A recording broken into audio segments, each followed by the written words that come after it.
সত্যিই সময় নেই। আমরা খুব ব্যস্ত। এই ব্যস্ততার মধ্যেও পরিবারের জন্য সময় দেই।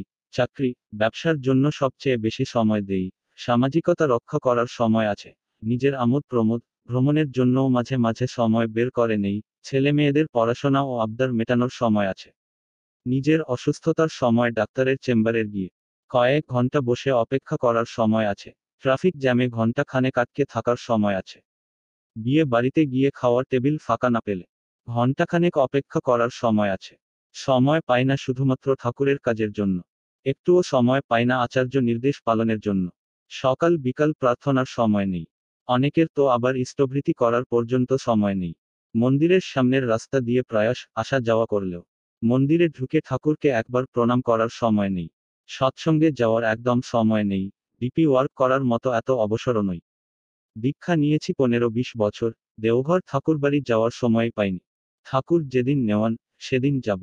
ভক্তিমার্গের এক্কেবারে চূড়ান্ত অজুহাত। একবার ভেবে দেখুন, যেদিন চতুর্দিকে অন্ধকার ঘিরে ধরবে, সেদিন যদি ঈশ্বর বলেন, বাপু, ভীষণ ব্যস্ত আমি, আজকে তোমার জন্য আমার সময় নেই, সেদিন কোথায় যাবেন?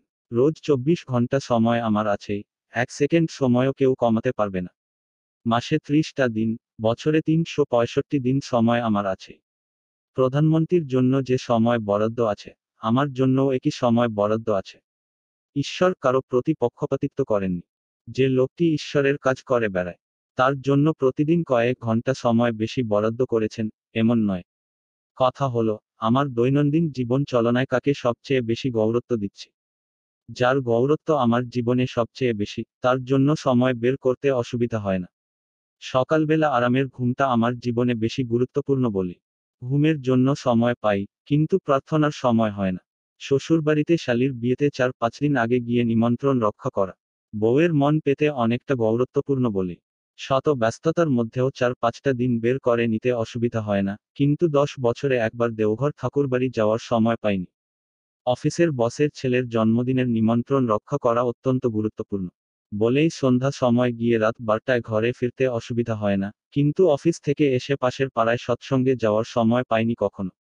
পা ভেঙে 1 মাস বিছানায় পড়ে থাকতে হলে চাকরি থেকে ছুটি পাই ঠিকই, কিন্তু বছরে একবার গুরুবাড়ি যাওয়ার জন্য ছুটি দিচ্ছে না অফিস। দাদা, অফিসে যা চাপ, একটা দিন ছুটি নেব, এই সুযোগও নেই। উদ্ধৃতি চিহ্ন।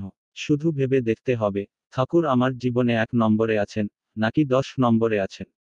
যদি 1 নম্বরে থাকেন, তাহলে তার জন্য সময়ের অভাব হয় না।